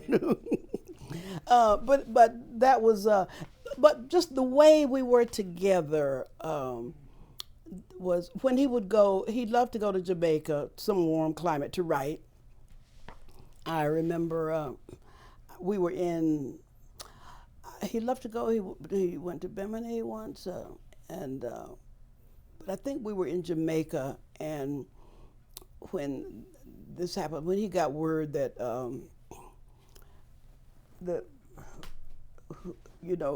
guess who called him a notorious liar? Head of the FBI. Sure. When he heard that J. Edgar Hoover had called him a most notorious liar, that was the first time I saw him cry. I saw tears run down his cheek when J. Edgar Hoover called him a notorious liar. And we were down there. Andy was there, Bernard Lee, trying to think, was anybody else? I think Coretta came later. But we were sitting around eating. I'm not sure how we got the message, except probably a newspaper somebody had handed us wherever we were staying there. But we would go with him when he loved to go to the islands to write. And Andy and I had to comfort him because it was just so painful for him. I mean, but he didn't hang in there long at that moment, but that was very painful for him and all of us. So I'm just thinking of how we were together. We couldn't have had a better friendship, or couldn't have been closer. Another time, speaking of friendship, there was a staff meeting going on in Atlanta, and I had flu. I think it was the reason I was home and had not gone down to Ebenezer Church for the meeting. And they were debating whether this was going to be about his making the speech against the Vietnam War. In that meeting, the staff talk about a bunch of rambunctious guys who were, you should do this, you shouldn't do that, and telling him. And he would sit there very often and just listen to all the energetic conversation. But when Dr. King would open his mouth to speak, everybody would shut up. And I'm very conscious of that what a listener he was, and just, pulling whatever he could pull from the various, parts of the conversations. And when he was ready to say something, there was kind of a quiet. But in that particular meeting, I want to tell you, he left the meeting. At one point, he became a little, I'm not sure how to describe it, but guess what? And I'm not in the meeting. He came over to my apartment, and it was almost, he was giggly like a child. He told me they were arguing about whether he should speak out against, whether he should make that speech that he planned. And he was sort of laughing. It was really, that's why I say it was kind of giggly like a child. He came over and just sat there, and I'm not sure how he left or how much we talked. We didn't go into any detail, but he just told me what was going on. And I remember he sat in that chair. I still think of him sometimes when I've written about it. He sat in this gold rocking chair in my living room, and talked to me. But another time he sat in that chair was behind some criticism. It wasn't the Hoover. It may have been during this same period. It may have been after. I wish I could remember the exact time that he sat there, because at that point, another time that I'm remembering him sitting in my apartment, he was thinking about or pondering what he should do. You may have, a lot of people have heard that he was really distressed and tired in the end, towards the end of his life, that he was just, we didn't know it was towards the end of his life, but that he was really weary. Many people have spoken about his being almost in a state of depression. And I don't use the word depression, but I know that he was weary, probably just weary of the battle, just weary. And I remember his telling me again, sitting in this chair, I don't think it was the same time, that maybe I should take a sabbatical. Maybe I should, somebody had offered him a position at a university in, I think somewhere in England. Maybe I should accept a position. In other words, maybe I should just stop for a while. I wish I knew the date, because then we could, I could see how close it was to the date that he really did go on to the great beyond. But he was pondering whether he should continue. In other words, the exhaustion, the distress about the increasing criticism coming at him, even from movement people. And, we could surmise a lot of reasons that people were criticizing him. Even the youngsters, as I call them, Stokely Carmichael and company, who were really talking about the uselessness of the nonviolent approach to bringing about social change. And I remember sitting at a table in his kitchen with some of the people from SNCC, the Student Nonviolent Coordinating Committee, sitting around the table, but especially Stokely. I'm not sure who else with Stokely was sitting there, but I was at the table. And this was like in his kitchen, around his kitchen table. And Dr. King loved this kind of dialogue. And Stokely was sharing with him, his thoughts that, maybe we should try some other approaches.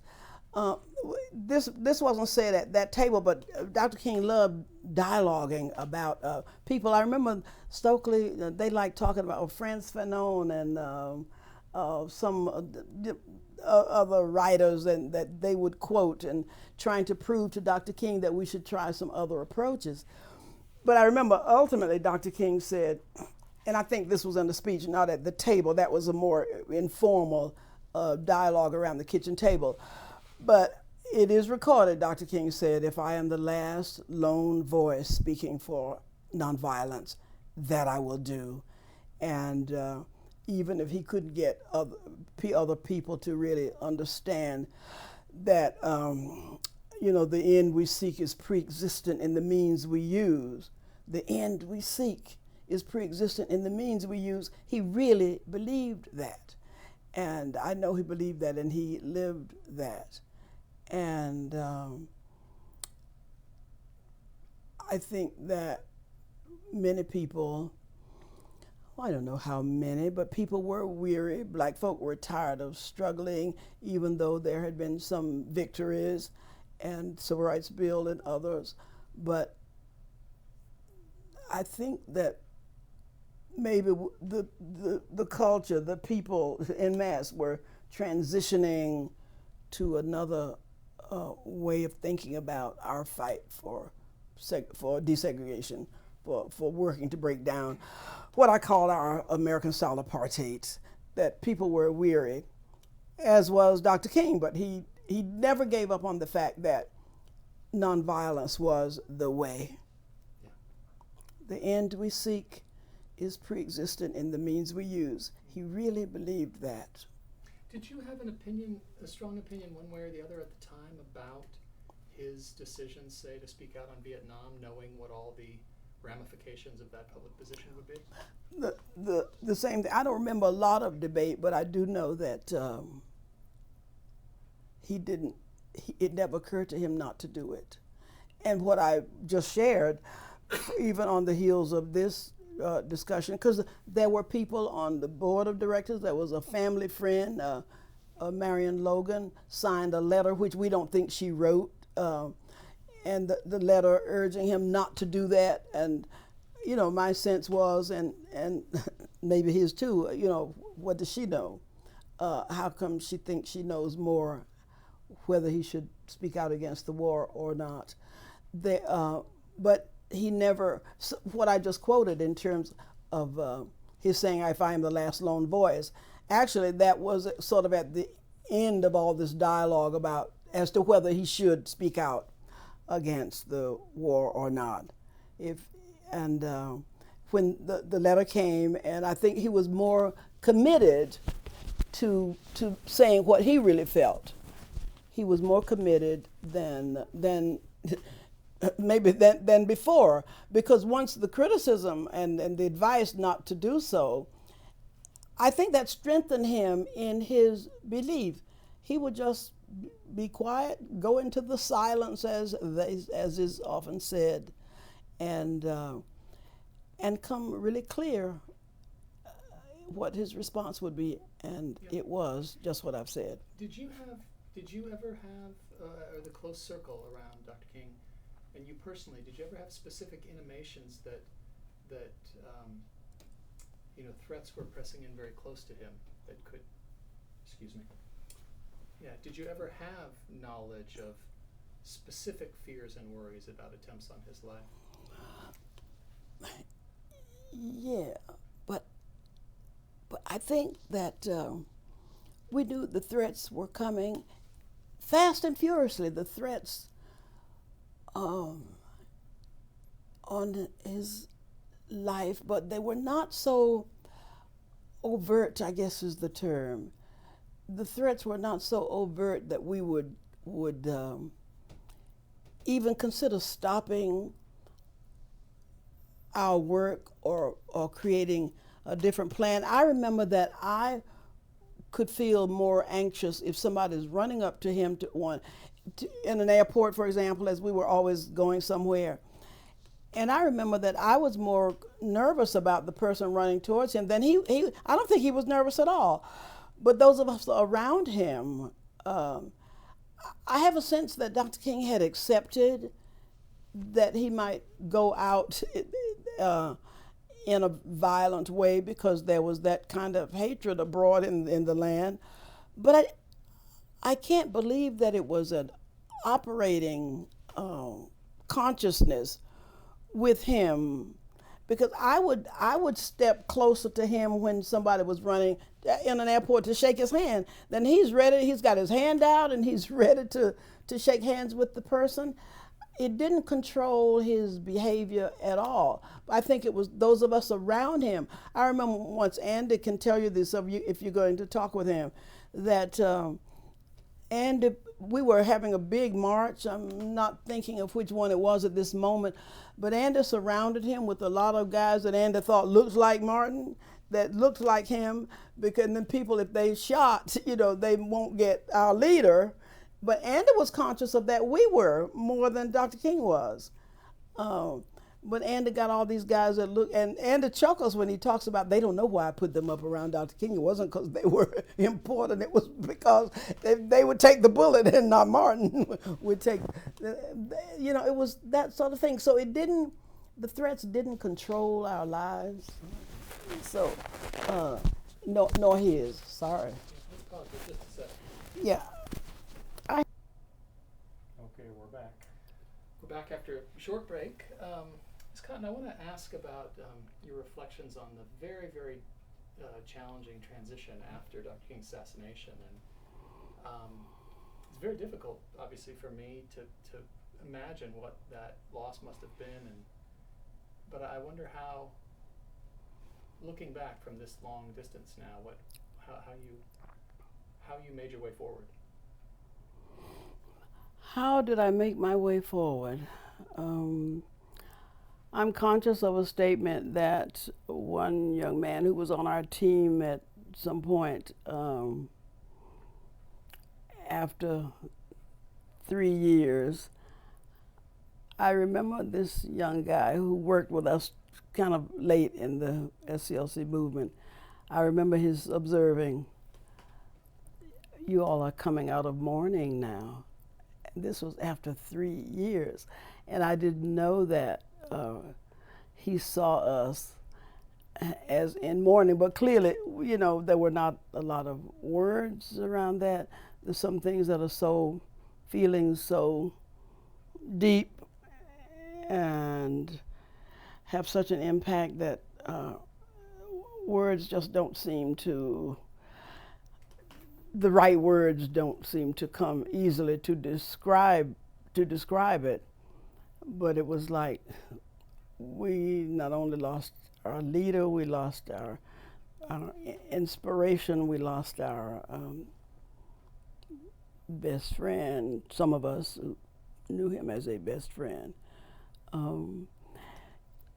So I remember, I could talk about a lot of things, some of which are very painful to talk about, in the sense that, for example, Reverend Abernathy was vice president, and Reverend Abernathy, the vice president walks into the seat of the presidency, right? And I remember just feeling, just sort of staring into space almost. I couldn't relate to even that change, not to cast any aspersion necessarily, but maybe so too. I think it was almost unfair to Reverend Abernathy to tell him he is now president.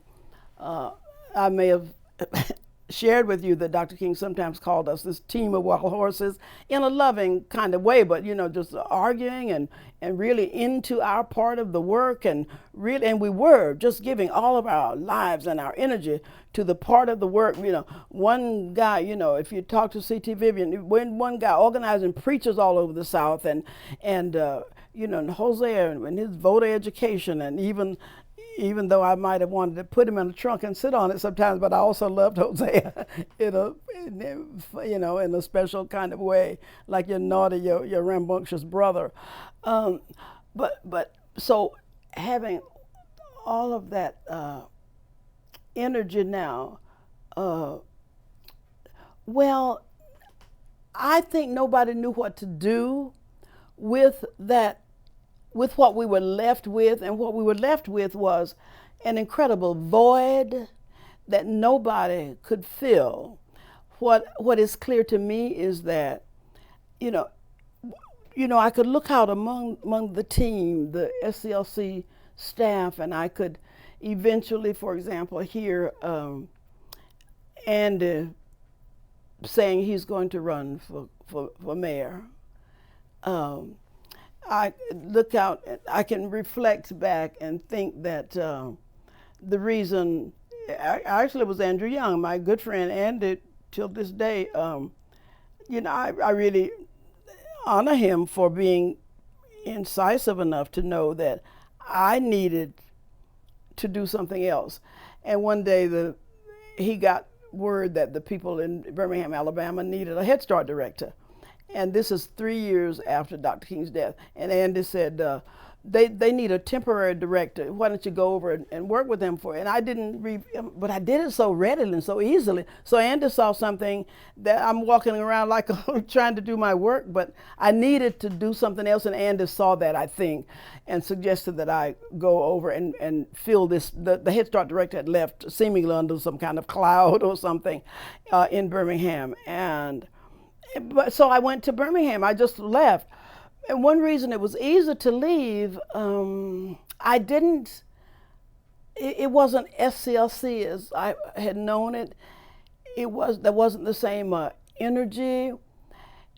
I hate to say this about Reverend Abernathy, but I do think it was unfair of him, because I think he too was in over his head in terms of leading this quote unquote team of wild horses. That was Ralph Abernathy was a wonderful preacher and a loving, caring minister to his flock. I remember a story, and I write about it in my book, how there was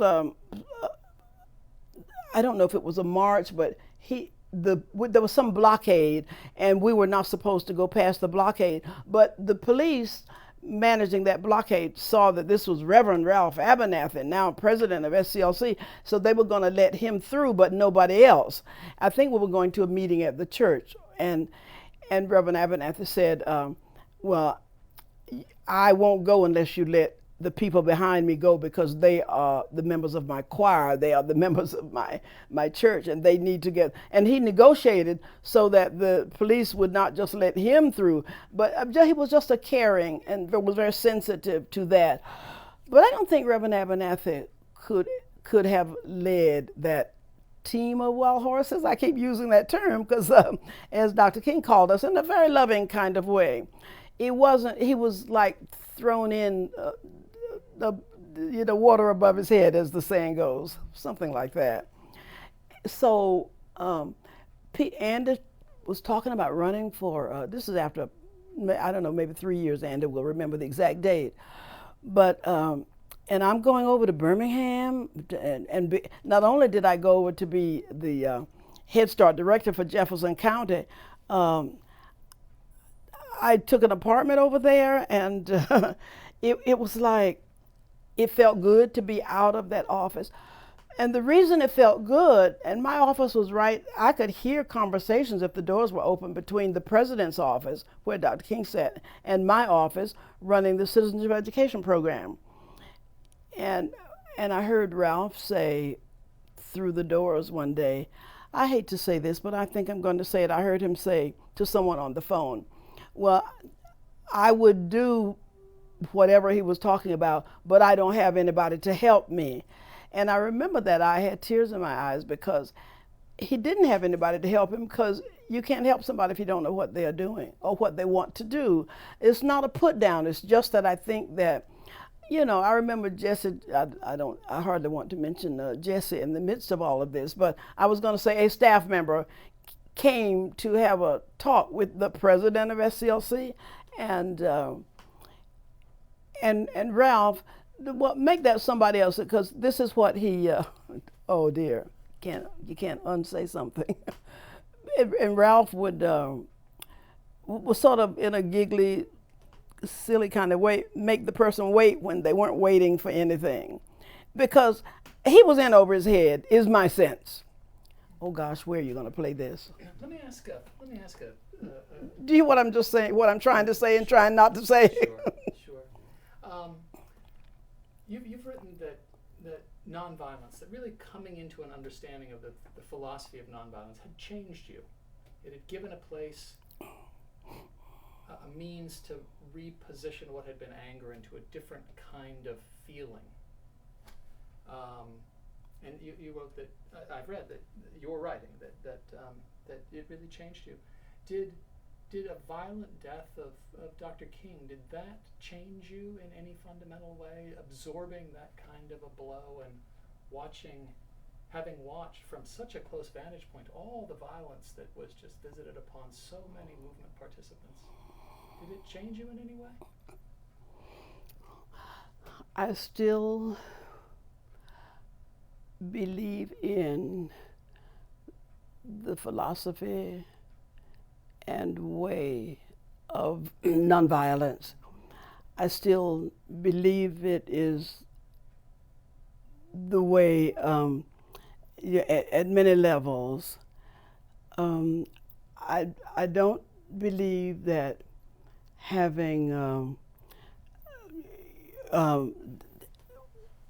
or have the violence intensify or spread, I don't think it would have changed the society. We broke down a vicious system in this country. I call it American style apartheid. I don't think we could have, I think we would have had many, many more deaths. And maybe there are those who would argue, I wonder what Mahatma Gandhi would say, there would have been many more deaths had we decided that we were going to fight it out violently. I don't believe that that would have moved us to the end that we were seeking. The thing is, we were very clear about the end we were seeking. We were very clear about our goal, which was to change this vicious system in this country.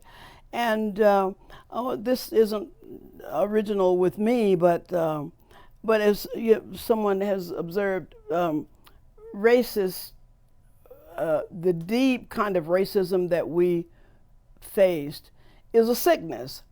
And Anda says this a lot. I've heard Anda say it really more than once. But it's a sickness. And when people are sick, you work to heal them. I still believe that. If they're sick, you need to heal them. And just a quick little reference back to my dad. I think the times that he would like take off a strap to beat us, he didn't know any better. But today, I wish I had a chance now. I could change his behavior if I related to him and approached him from a loving understanding of what he was about.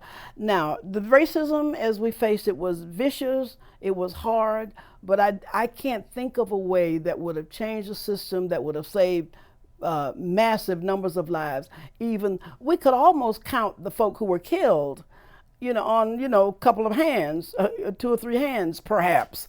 That might be slightly exaggerated, but I think there would have been many, many more deaths, and there were those who would argue that that would be okay. I think some of the people, I used to hear Stokely say, well, I'll try nonviolence, but if nonviolence doesn't work, take up the gun. That was a refrain, and he would keep saying, take up the gun. I had a chance to talk with Stokely. He came here to speak not long before he died, and I challenged him around some things that he'd said, one being the only way for women in the movement was prone. and of course, a lot of women hold that against him even now. And he says, well, I was joking. But his refrain, take up the gun, again, here speaking at Cornell, he said, he said it again, and I had a chance to say, Stokely, tell me, who are you going to shoot? And I don't remember an answer from him. Who would you shoot? And if he had answered, it's like, so if you shoot, name somebody. So that's going to bring you towards the goal you have set. But if your goal isn't clear, you can do anything. Okay, shoot. But have you moved closer to your purpose, to your goal? I mean, that's one of the ways I like to talk about it. And I think one understands developing a loving, caring feeling in oneself if one pays attention and gives some energy to that, and that it just feels better to win the violent one, the unloving one, to one's cause. It feels better to bring about that kind of transformation than to just beat them up in return. I think it's not simplistic. It's not easy even really to talk about it. I don't think, but I do try to talk about it, and I do believe that it does nonviolence. It does create. It moves me closer to the kind of world I want to live in, and I'm willing now to even explore with someone who is mean and wants to be violent and vicious. I'm willing to explore with them what their goal is in life, and even though they hold to it, if they would dialogue, I would still like to be in dialogue with them. Now, some people want to ask about what's the bad guy who our president just ordered folk to go forward and kill the quote-unquote bad guy. I guess they want to hear those of us who espouse, want to talk about nonviolence, saying, are you saying that you would not have taken out Osama bin Laden? And I've thought about that a lot, and I don't argue against that when I look at what the fallout would have been.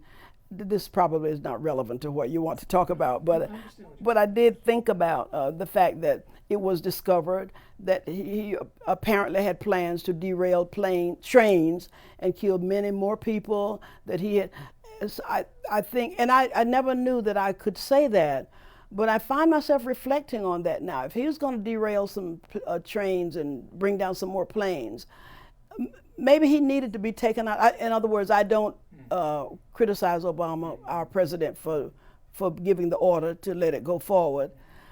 That doesn't take away my general basic belief in nonviolence. Sure. Tell me about maybe you've been so generous with your time, and I don't want to just completely exhaust you, even though in a perfect world we could talk for days, because this is such interesting history, and you were right in the middle of so much of it. Tell me about the Dorothy Cotton Institute Well, and your vision for what you'd really like to see happen. well, first of all, know that I didn't start it. It wasn't my idea. But when someone came to me, and this is exactly how it happens. Two friends came over. Anke Wessels, who's teaches over at Cornell, runs a wonderful program there, Center for Transformative Action. Anke Wessels and another person, a colleague of mine, came to my house and said, Anke said she got the idea of starting a Dorothy Cotton Institute. She had a number of programs under her organization as a kind of the umbrella organization, and she's based at Cornell, but runs a special program there, sort of housing for a number of programs. They came to me, and since Anke came to me and said she got this idea in the shower one day, and said to her husband or to people, I have this idea that we could use Dorothy Cotton's legacy. And so I sat listening to them there around my little kitchen table, and I said, well, okay, I'm not going to do it. I mean, I can't see myself doing it, but it was like an answer to a prayer. If I showed you my upstairs office, which you can look at if you want to, but I have a full office all set up in another room. That room's full of books and a lot of stuff and people giving me, you see all those stack of, I just got an honorary doctorate degree from Ithaca College, which you see there in the corner, and that's the fourth one that I've gotten. And a lot of stuff was coming at me, and I found myself not having children of my own. I found myself wondering, what's going to happen to all of this stuff gathering? Not just here. I walk upstairs if you want to. So it was like an answer to a prayer, because we started having meetings and looking at what would it be. A part of the rationale for it is that there are all these museums, not all these, but in Birmingham and even Selma has the Rosa Parks, in Memphis Museum and the museums around the place. And one person on our team said, we have nothing in the Northeast. And so other people started coming to me, and we were just sitting around here in my living room, and now we meet in places, a couple of places around town, 2 places we mostly meet, envisioning what it would be. And actually there are some programs that my colleagues, and the group has grown now.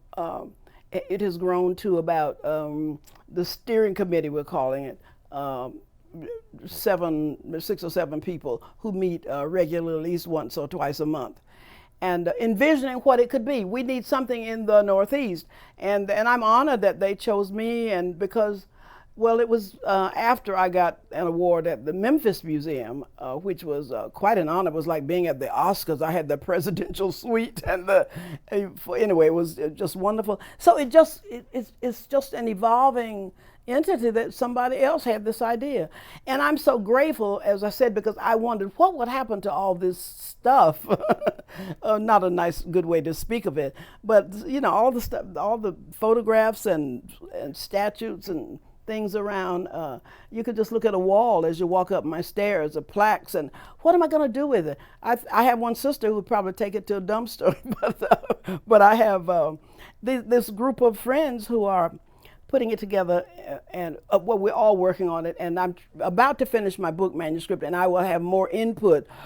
And if something happens or if there's an idea that doesn't relate to my theory, my philosophy, my spirit, which is something I've tried to push the group towards. I don't want you to develop something in my name if we don't see a spiritual quality. And I don't mean anybody's religion. I just mean the spiritual quality. I think we don't have good definitions for spirit, but I want, because that was so much a part of the civil rights movement, a certain spirit, and it emanated from Martin Luther King Jr. and just even Esau Jenkins, who wanted to help these people on the bus. He wasn't a preacher, but there was a certain spirit about him, and a certain spirit about Septima Clark, a certain spirit. I know. Well, years ago, I got into meditation and knew, and I accept the fact that there is a spiritual aspect to life, and because it was so much a part of the movement, that a spiritual quality, I want to make sure that my friends are not so on a head trip that they leave out the spiritual quality if it's in my name. And I've had just these kinds of conversations with them.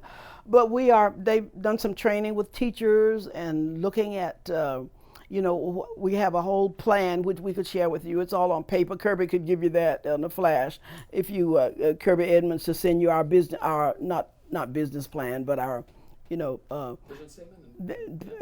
and there's a lot of stuff on paper. I wish you would ask Kirby if you took down his phone number, if he would send it to you, and so you can get some more background. Absolutely. But we are developing it, and the vision is that somewhere down the road that we would actually have a building. And there's a lot of stuff here that would, it's like there's somewhere for it to go now, and that they wanted to honor me and as well, and also create a place where we would have people do.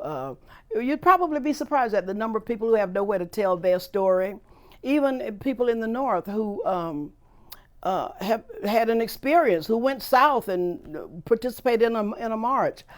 But I certainly want people to know, and I've said this a lot, that I want people to know that we did something other than march. That's the reason that I highlight the citizenship education program in the book that I've done, just about finished. Because just on this note to finish, it's hard to imagine the movement taking the form that it did without all of those persons who came to Dorchester and all of the persons they then went and. Yes. Yeah. Oh, absolutely. Those are the people who made the movement in a real sense, and I have been troubled by the fact that 3 or 4 people are lifted up as the people who made the civil rights movement. And even the fact that people just talk about, they say things like, I marched with Dr. King. And I say this when I do lectures or speeches, that we didn't just march. It was a whole just big operation, going on. And I tell them, of course, about the citizenship workshops, which was my responsibility, and Andy's. I don't know if I even mentioned the fact that, when Andy started to move away into political life, a number of people moved into other aspects of working to make this, and in other venues, to make this a better country. I don't know how much we said about what happened after Dr. King's death, but I went to be Head Start director, but I came back and worked for Maynard Jackson. That's right. And but even now, when people talk about, for example, we all know I love John Lewis, but people talk as though John Lewis was the only one on the Edmund Pettus Bridge because he got this concussion. And Mrs. Her name eluded me. You're probably in Alabama. Oh gosh, shame on me. I'll tell you her name in a minute. She was knocked down by one of those horses on the bridge, and a lot of folk. But it's like one person gets lifted up as either the leader or the key person. And there are a lot of things I would like to say, but I'm not even sure I want to say them on tape. But it's every time that people talk as though Jesse Jackson and 2 or 3 other folk were the intimates of Dr. King, and they were not. and I shouldn't have said that on tape, but I've said it now. I can't unsay it. But it's not to take anything away from them. But some people are able to, I don't know, capture a certain spot, and the media looks for someone who would make it not only controversial, but who would be more media worthy. Might be one way of looking at it. Gosh, I don't know what's going to happen. Dr. King was, boy, he was really troubled, almost kind of choking. And this was the week that he died. We were there for a meeting. That's why Jesse happened to have been there the day Dr. King was killed, so he's shown on the balcony. And that gets interpreted as though Jesse was, just a real intimate, but he flew down from Chicago for meetings, once in a while, and was a worker in his own right. But I wish it could be on tape. I don't want anybody to think I made this up. But for Dr. King to say, Jesse pushed me, and he pushed him because he was a tall guy. Dr. King was a short fella, but the fact that Jesse would push him to get, and it was easy for Jesse to get, first dibs on the cameras. but till this day, when I hear people talk as though 3 or 4 people made the movement, I find that really, really troubling. And I'm not the only one Dr. King said that to. Maybe nobody else would say it. Something else I was going to tell you about that. But that's, I'm really glad you all are doing this, because it's not that I'm after, publicity, but it's just that I don't want the history to go down as though 3 or 4 people made it when they didn't and weren't even on a daily basis there, but were doing their own thing. And some wanted their own thing, and I need not call any names, and they wanted to pull whatever they could just to themselves. But it's a distortion that troubles me. Well, it's the reason, one of the reasons, many reasons I'm so grateful for this interview, and also to know too that you are so far along on your manuscript, and we can look forward to It's that all as spread out well. on my dining room table there. A woman Yeah. comes over to help me. We're doing a little editing. I sent the whole thing off to my publisher, Simon & Schuster, but and she sends back little notes. Can you say a little more about this? Can you say a little more about that? So, and the woman who comes over, she's more technically competent than I am, and I can write and say, I do want to say this or input this, and I just hand it over to her, and she inputs it into existing chapters, and that's too tedious for me. I don't know if I'd get it finished if I didn't have that kind of help. No, it's a great help to push right through to the end. Any final thoughts? Well, I guess what I've just said are my final thoughts. I'll say it another way, or maybe it's my thought is I'm glad for this opportunity to talk with you all, just to hopefully bring forth the notion of the real story, in a sense, not because CNN wanted to have a big media blitz, but or any the media, because they want what will sell, if and so they pick 2 or 3 people. It's like well, I think I will stop. What a great pleasure and privilege to be with you. Thank you so much. Well, thank you. Okay, great. This has been a presentation of the Library of Congress and the Smithsonian National Museum of African American History and Culture.